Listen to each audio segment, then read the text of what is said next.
It's the gate of the city here in Tel Beersheba. And enjoy. Oh, it's awesome and beautiful place. It's really unbelievable, amazing, beautiful, guys. Really incredible. You can enjoy. And don't forget also to like, share, and follow our page. Visit Israel from your home. Wonderful, guys. Wonderful.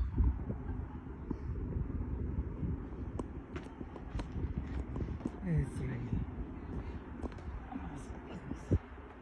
It's to be here in Tel Beersheba. Wonderful.